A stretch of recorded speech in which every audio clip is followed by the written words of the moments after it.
Здравствуйте! В эфире новости, в студии Анжелика Мержоева. В Министерстве образования и науки России и Северо-Кавказского федерального округа сформирована рабочая группа, которая должна проверить образовательные учреждения Ингушетии. Группа уже приступила к работе и проинспектировала школы, где действует трехсменка. Тему продолжит Магомед Асканов. Вторая школа в сельском поселении Барсуки стала не первой среди образовательных учреждений, которые посещают члены комиссии. С 5 ноября они вместе с представителями Министерства образования Ингушетии проверяют классы и рабочие кабинеты преподавательского состава, оценивая тем самым состояние школ.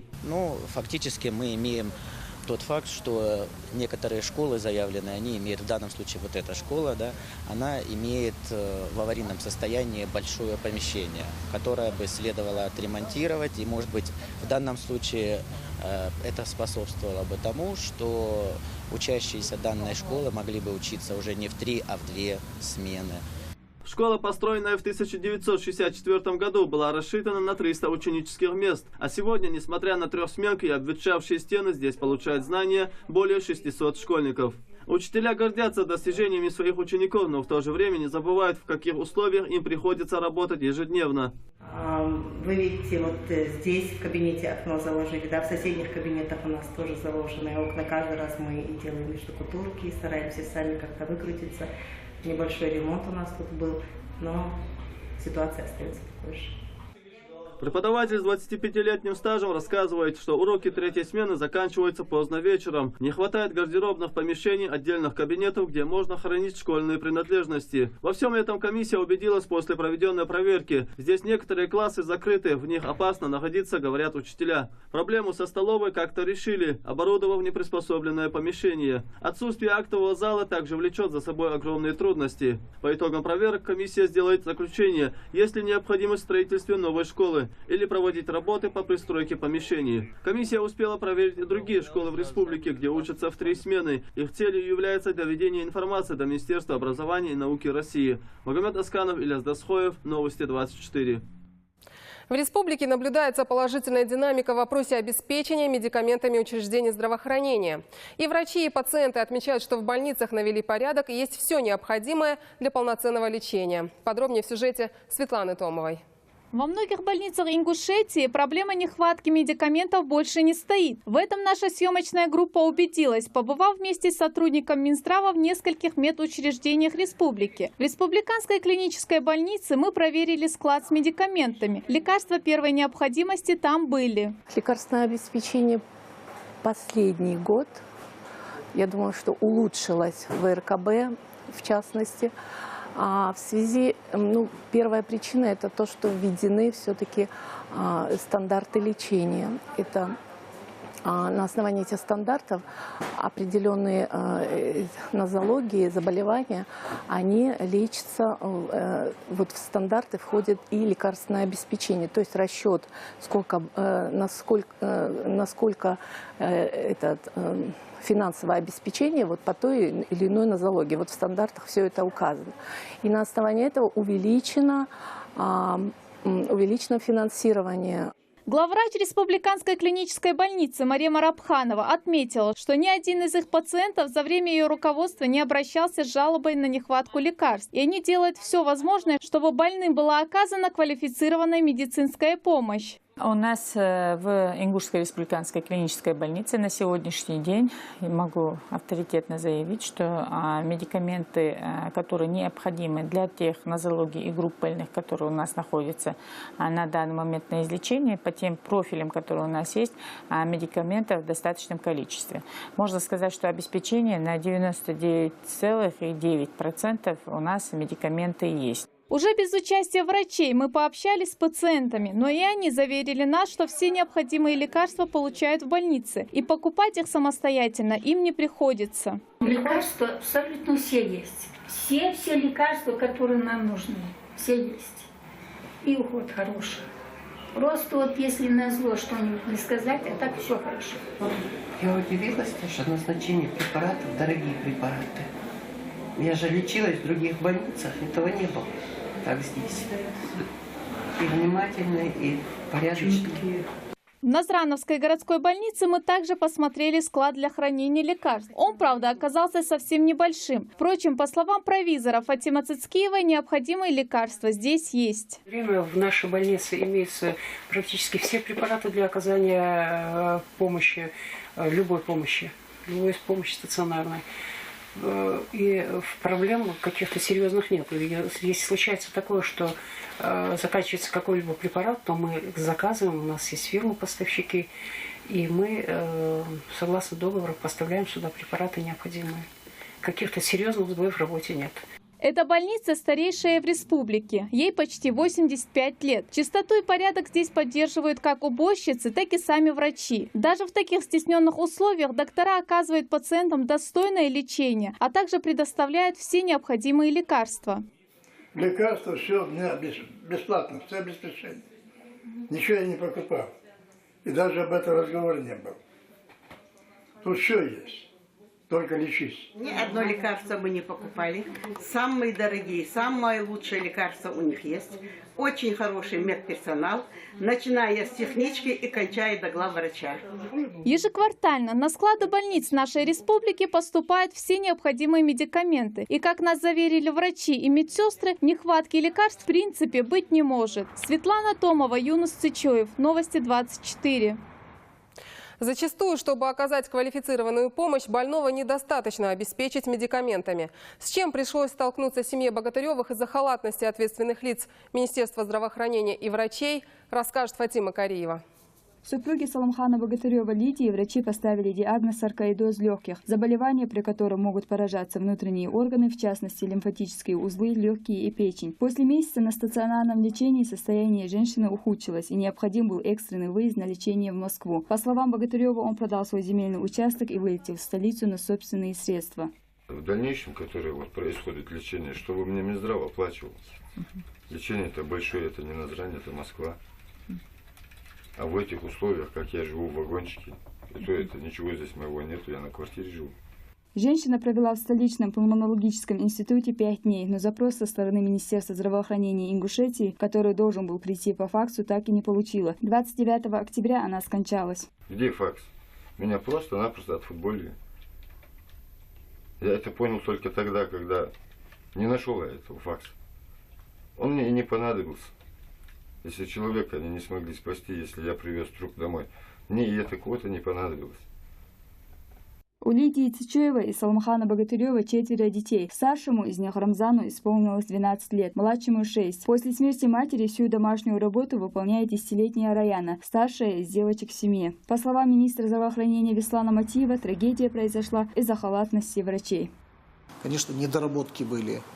И определенные недоработки со стороны сотрудников, отвечающих за направление на иногороднее лечение. В частности, не было отслежено то направление, которое послали, факсом отправили в Москву. Результат был нет ответ, то есть должны были получить ответ, и по результатам ответа уже поступать, принимать действия. Привлечь к ответственности тех, чья халатность привела к трагедии, потребовал и глава Ингушетии. Об этом Минузбек Евкуров говорил на заседании Президиума правительства. Глава республики велел уволить руководителя медицины катастроф за то, что его сотрудник, водитель анимобиля, не только попросил Богатырева заправить машину за свой счет, но и забрал у него чек, чтобы получить в министерстве деньги за бензин. Глава Ингушетии также распорядился возместить семье Саламхана Богатырева все денежные средства, потраченные им на лечение жены, а также вернуть проданный земельный участок. По словам Саламхана, его жена всегда мечтала о счастливом будущем их детей. Он постарается воплотить в реальность мечту самого близкого человека, с которым прожил около 15 лет. Фатима Кариева, Юнус Цичоев, Тимур Карахоев. Новости 24. Для развития малого и среднего предпринимательства в республике правительство разработало программу финансовой поддержки населения в форме субсидий. По их словам, это поможет снизить уровень безработицы в Ингушетии. Подробнее в сюжете Миланы Хашагульговой. Для дальнейшей поддержки предпринимательства принята и успешно реализуется республиканская целевая программа на 2013 и 2016 годы. В 2012 году отобрано и профинансировано 403 начинающих предпринимателя. В текущем году прием документов на конкурсный отбор проводится проводился с 5 августа по 5 сентября. За это время принято 518 папок от претендентов на получение грантов на организацию и развитие своего дела со стороны государства. К числу претендентов относится и Анзор Костоев, открывший цех по производству и сборке корпусной мебели. Межведомственная комиссия, созданная указом главы Республики Ингушетия, продолжает проводить выездные проверочные мероприятия предпринимателей, которые подали документы на участие в конкурсе по получению субсидий на возмещение части затрат по организации собственного бизнеса. Сейчас мы находимся на производстве по сборке мебели общества с ограниченной ответственностью АРМ Групп. Наша фирма занимается производством корпусной мебели по индивидуальным проектам. То есть в нашу задачу входит, снимаем размеры, изготавливаем проекты, учитывая все пожелания клиентов. Все это вместе с изготовлением, вывез, сборка осуществляется непосредственно уже у клиента на месте. Мы подали документы на возмещение расходов, на грант, помощь малому бизнесу. Планируем, и в том случае, если мы получаем помощь, так сказать, планируем расширять свое производство. Есть позиции, которые, допустим, у нас в республике не осуществляются. Это как, допустим, обработка, гравировка по стеклу, допустим. Также не мешало бы, допустим, расширить, сделать свое помещение. В данном случае, на данный момент мы находимся, как говорится, у нас аренда помещений, всего. Хотелось бы иметь, конечно, свой цех, где можно было непосредственно все это грамотно построить, расширить. Одним из индивидуальных предпринимателей, подавшим документы на получение гранта, является Фатима Тумгоева. Она открыла частный детский сад «Ласточка», где около 60 малышей в 5 группах. В ясельной дети от 1,5 до 3 лет, в младшей от 3 до 4, в средней от 4 до 5, в старшей от 5 до 6 и в подготовительной группе к школе от 6 до 7 лет. Фатима в этом бизнесе уже 14 лет. Тем, что я подала документы в Минэкономику, и хочу, если я выиграю грант, я хочу полученные средства, помощь эту уделить детям на приобретение костюмов, на приобретение компьютеров, чтобы мои дети занимались. Я хочу заниматься еще всю программу, вот, основную программу хочу произвести на компьютерах, чтобы дети знали компьютеры, планшеты, чтобы они эту систему знали. Конечно, я думаю, я рассчитываю, что я выиграю, и мне окажут какую-то помощь. Все, что мне Министерство экономики сделает мне помощь, и я все потрачу, конечно, для расширения, для приобретения некоторых предметов, инструментов, для продолжения своего бизнеса. На возмещение части затрат, произведенных предпринимателем на создание собственного дела, выделено около 100 миллионов рублей. За год уровень доли занятых в предпринимательстве в республике поднялся на лидирующие позиции благодаря грантовой поддержке. Милана Хашагульгова, Магомед Дидигов, Новости 24. На блог главы республики поступила жалоба, что в Росприроднадзоре до сих пор не выплатили заработную плату за октябрь. Чтобы разобраться в ситуации, заместитель председателя правительства Дауд Индиев приехал в комитет и потребовал объяснения от главного бухгалтера. Та рассказала, что Министерство финансов не обеспечило их средствами на выплату зарплат сотрудникам. Дауд Индиев отметил, что сообщить об этом нужно было раньше. Он обещал разобраться в данной ситуации. Объяснение этих людей не оправдывает. Не оправдывает. Потому что за каждым из этих человек, людей, которым заработная плата не выплачена, стоит семья. Семья, которая, собственно, на эту зарплату и существует. Поэтому я считаю, что примерно должно быть наказано. Наказано, чтобы таких случаев впредь не допускать. Сегодня в Карабулаке сотрудники управления ингушского филиала межрегиональной распределительной сетевой компании провели рейдовые мероприятия по злостным неплательщикам за электричество. Таковых оказалось немало. Сколько они задолжали и какое наказание понесут, расскажет Ася Ведижева. В Карабулаке прошли рейдовые мероприятия по выявлению лиц, занимающихся хищением электрической энергии. Сотрудники МРСК РС совместно с представителями администрации и ГУВД города обнаружили места несанкционированных присоединений к линии электропередач, а также шунтированные электросчетчики. Потерь у нас очень много здесь. Надо, чтобы люди поняли, что надо оплачивать за электроэнергию, и чтобы хищения электроэнергии не было. В ходе рейда в каждом втором доме обнаружили шунты на счетчиках, а это означает, что 50% всей электроэнергии потребляется незаконно. Энергетики сняли шунты и опломбировали приборы учета, чтобы хищения не повторялись. Я участковый принимаю на этом административный штраф, выставляю протокол, потом отправляется в мировой суд по городу Карабулак. В мировом суде определяется штраф наложения этого человека. В итоге составили 10 актов по хищению электричества на общую сумму более 70 тысяч рублей. Но были и добросовестные плательщики, среди которых и семья Баркинхоевых. Со светом у нас особых проблем не бывает. Платим каждый месяц вовремя. Контролеры приходят иногда, проверяют у нас. Рейды будут проходить до конца этого года. Ася Визирова, Магомед Дидиков. Новости 24. В Турции завершился международный турнир по вольной борьбе. В составе сборной России выступили и воспитанники Адама Барахоева. С победителем соревнований пообщалась Индира Манкиева. В турнирах такого масштаба воспитанники Центра олимпийской подготовки участвуют не в первый раз. И на каждых соревнованиях они оправдывали ожидания тренера, занимая призовые места. И сейчас, с прошедших в Турции соревнований, они приехали не с пустыми руками, привезя с собой 1 золотую и 1 бронзовую медали.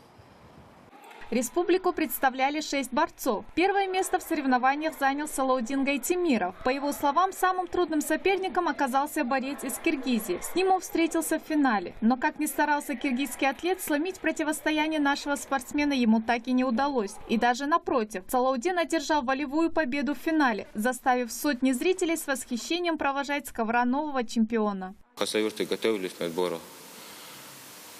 Где-то 2 недели там работали. Я боролся с турком, азербайджанцем.